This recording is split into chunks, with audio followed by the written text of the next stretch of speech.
Hey folks, welcome back to Mainville ATV and Outdoors. This morning I'm gonna go get some Lifeblood, okay, some Tim Hortons coffee, which is pretty standard in my day, every day. And then we're heading off to Pete's Sales and Service. We're working on uncrating a new side-by-side.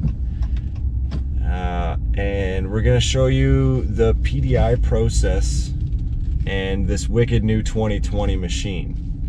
I'm not going to get into that until you actually look at it, but until then, enjoy the intro.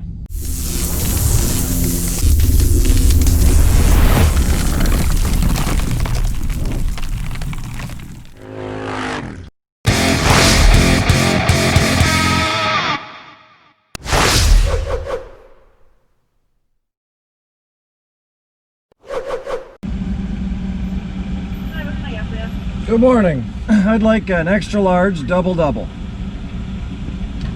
And a Timbit? No Timbit today. Okay, 230. Perfect. Thank you very much. You're welcome.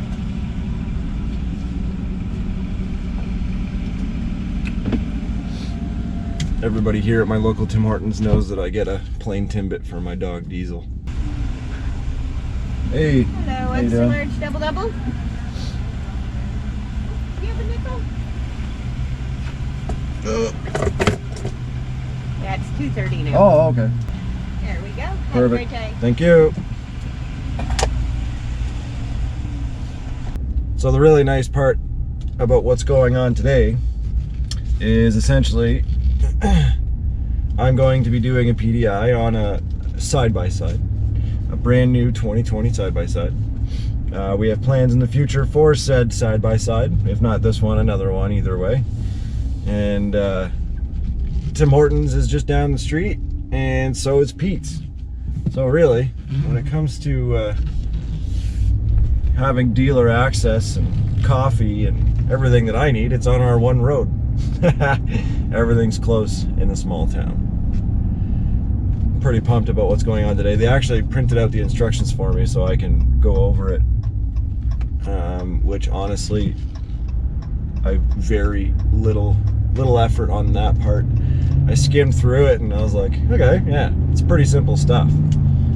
Every vehicle's a little different. The guys who do PDI stuff every day probably have it down to a small amount of time in comparison to what I'm going to do it in, but thought it'd be interesting to kind of show you the background. When you order a machine and they uncrate it and get it ready for you, this is what's going to happen for this particular model of machine. Oh, so good.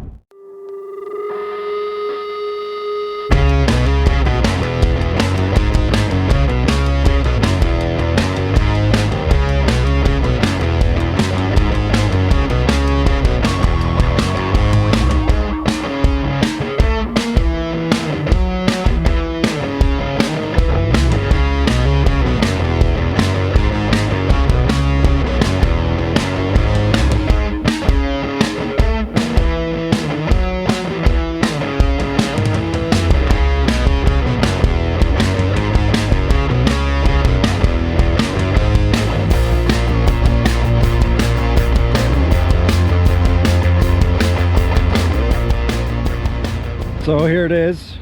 This is the crate at Pete's Sales and Service here in Petawawa. Inside here is a 2020 Maverick Sport DPS. We're gonna uncrate this first. I got a time lapse going, get it all apart and set it up, and we'll talk about the process as we go along. So pretty pumped. I've never had a chance to do this and I thought it would be cool for you guys to see. So this is the crate. They pulled it out of the back amongst all the other crates, brought it over for me. I have instructions that every PDI guy probably has but doesn't need because they do it all the time, but that's not the case for me. We're gonna rip through that, get this apart, and we'll show you what that's all about.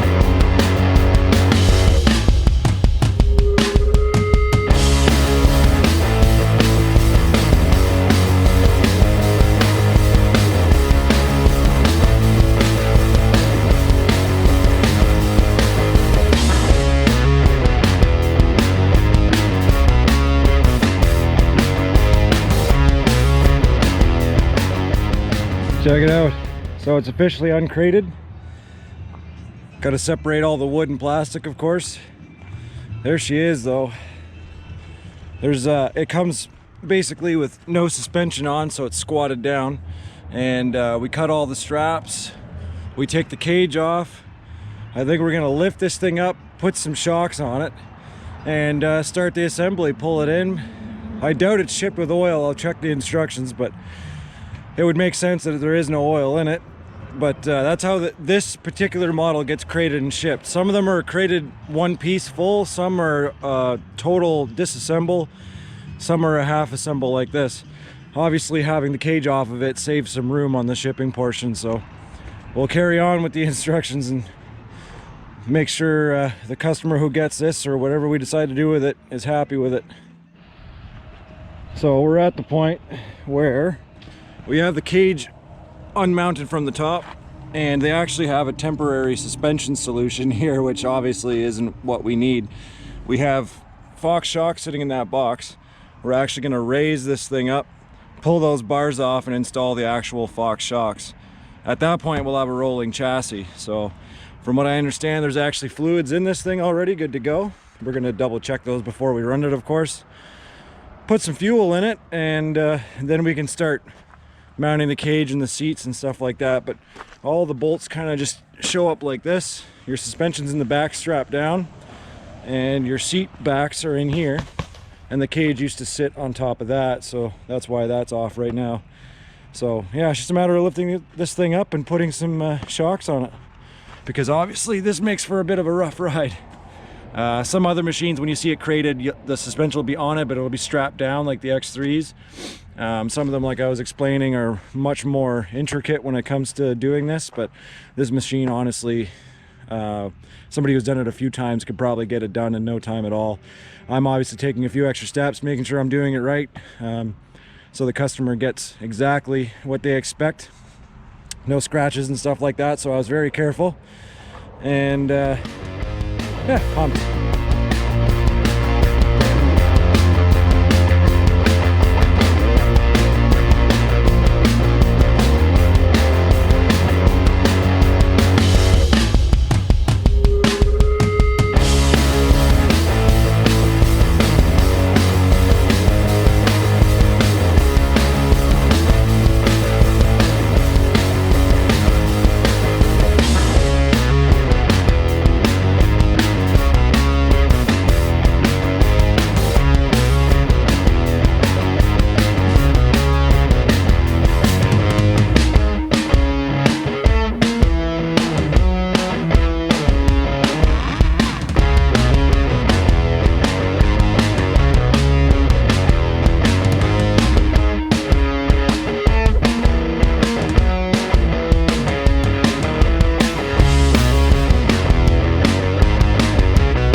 So we had to move her out of the rain, but I finished everything up in here. All you missed is basically I put these extra bars in here, bolted them in here.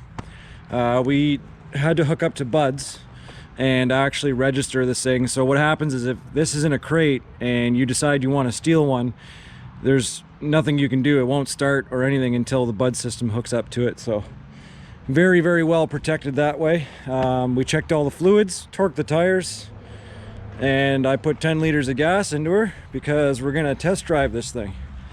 But she's all complete. Double, triple checked everything just so you know, nothing bad can happen, knock on wood. And when the customer gets it, we know for sure that it's good to go. So yeah, I think I'm gonna grab a helmet and see where we can go test this thing. Go for a little rip, because that's what I really want to do. It was very interesting seeing how one of these gets put together, and it's a little bit different for just about every machine just because of how the crates are done.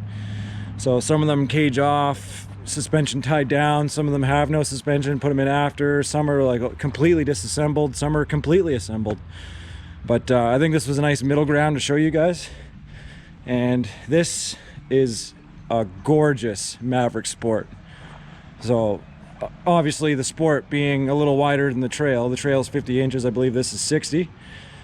It's a 1000R, so I believe it's somewhere around 100 horse. You guys can look up the spec sheet, you don't need for that, but beautiful, beautiful machine. I could definitely see myself in one of these buggies. I think it's just perfect platform in my opinion.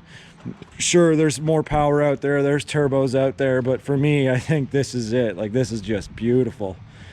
So yeah, we're gonna do some final touches inside, grab a helmet and a passenger probably, and just go for a little rip. Am I recording? Yep. Okay. Todd apparently trusts us, I don't know why. 4-wheel drive?